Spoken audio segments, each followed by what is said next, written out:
2 fevral. Baroat kechasi ekanligini bilasizmi? Baroat degani poklanish, ozod bo'lish degani.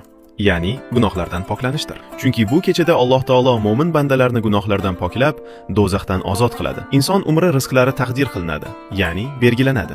Sha'bon oyining yarmi 15 kuniga to'g'ri keladigan bu kecha Rasululloh sallallohu alayhi va sallam hijratning 2-yilida aynan shu davrda qibla Baytul Maqdisdan Makka Baytulloh tomonga o'zgartirilgan.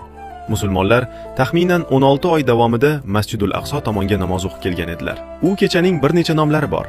Poklanish kechasi, duo kechasi, taqdir kechasi, ijobat kechasi, muborak kecha, shafoat kechasi, mag'firat kechasi, kafforat kechasi va do'zaxdan ozod bo'lish kechasidir. Farishtalarning osmonda 2 bayram kechasi bor. Xuddi musulmonlarning yer yuzida 2 bayram kuni, Ramazon va Qurbon hayiti bo'lgani kabi. Farishtalarning bayrami Baroat va Qadr kechasidir. Shu sababli Sha'bon oyining o'rtasi farishtalar bayrami kechasi deb ham ataladi. Bu kechani qo'ldan boy bermay foydalanib qolishlik lozimdir. Kunduzlari roza, kechalari namoz, zikr, istig'for, salovat, tilovat bilan o'tkazaylik. Kim ham gunohlari kechirilishini, umri va rizqi yaxshi tomonga burilishini va do'zaxdan ozod bo'lishini istamaydi. Bu kunni Baroat kechasi sanasini faqat yaxshilikni ravo ko'rgan insoningizga jo'natib qo'ying.